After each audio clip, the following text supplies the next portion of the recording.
Golden rule number 2 is a big mistake which many people make with regards to tawakkul. They sit at home, and when you ask them, well, why are you sitting at home? What do they say? Now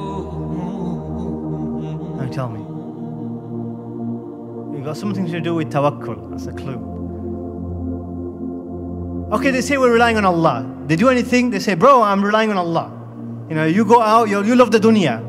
Okay, you going out, you know. Me, I rely on Allah, brother. You know, Allah will provide. Look, Allah provide. The rizq come from the sama. Okay, you ever come across this kind of person before? Okay, no, you never have, huh? You need to get around a bit more. Okay, we've got them in Bradford everywhere. Okay, bring some with me next time. Okay, so the rule is that you have to do something. Okay, you have to do something. You don't just say, I rely on Allah and I'm going to pass my exam. Okay, you won't pass your exam like this. Okay, just relying on Allah. Or I'm going to get married. Many people, they want to get married and they're just sitting at home in the living room, watching Neighbours. I don't know if they have Neighbours on anymore. Okay, they're watching whatever they watch these days. Okay, they just sit around at home. I'm going to get married, brother. Okay, what have you done? I'm relying on Allah. Okay, or you want to pass your driving test, you just sit at home. You know, armchair driver. Okay, so you have to do something, brothers. You have to take affirmative action. Like I think they say that in Star Trek. You have to take affirmative action. You have to do something. And then you have tawakkul on Allah. Everyone with me? Okay, you have to do something. Prophet sallallahu alaihi wasallam, getting back into the talk, one of the companions said to him that, shall I tie my camel such that he's run away? Or should I leave it and then rely upon Allah? What should I do? Prophet sallallahu alaihi wasallam, he said to him, anyone can guess what he said to him? Tie the camel. Okay, everyone knows it. Okay, so in BMW terms, if you have a BMW, lock the door. Okay, use the immobilizer. In fact, put that steering wheel lock in. You're in Birmingham. Okay, extra risk. Okay, double tie the camel. So then have tawakkul on Allah. So you have to do something, brothers. Okay, you can't just have tawakkul on Allah and say that, you know, Allah will look after the car. Me, I don't love dunya, brother. You know, you're too much dunya.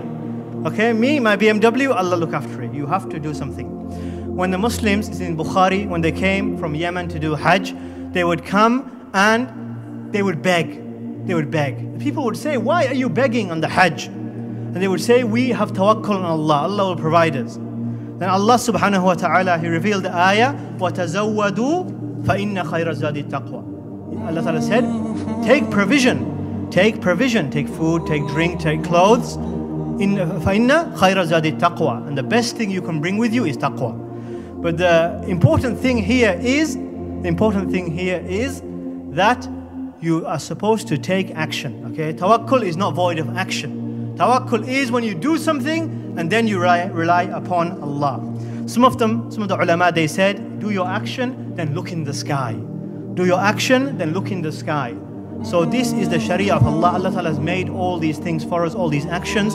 Do the action and then rely on Allah. Don't just sit at home and say, I have tawakkul, brother. You have to do everything. When the Prophet sallallahu alaihi wasallam, he made hijrah, he did so many things to make sure he was successful. He found someone to guide him. He found someone to sit, Ali radiallahu anhu, to sit in his bed. He took so many precautions. He didn't just say, I rely on Allah and I'm going to get to Medina safely. Rather, he did so many actions and then he had tawakkul on Allah. Everyone understand this? This is a golden rule which many people, they forget. And it's surprising in our communities how many lazy people we have. Okay, really lazy brothers who are religious and they believe this is the meaning of tawakkul, that you don't do anything, you just rely on Allah. Brother, you shouldn't love the dunya too much. You know, you should do things. And the Muslim should always do things in the best way. Prophet sallallahu alaihi wasallam, he said, Inna Allah kataba al-ihsana ala kulli shay. That Allah Ta'ala has written proficiency and excellence in everything. Whenever a Muslim does something, he should do it to the best of his ability. Yeah? Something you can say, I'm proud that I've done this. And then you have tawakkul on Allah. Everyone with me? So Muslims were excellent, but we do things properly. We don't do things by half measures. We do things properly. When we give the talk, okay, I made sure I was prepared for the talk. Okay, even the jokes, I spent all nights thinking about them. Huh? They're not very good. But anyway, you do things properly. You don't just come and do things by halves and say, oh, I rely on Allah. I rely on Allah. Allah look after me.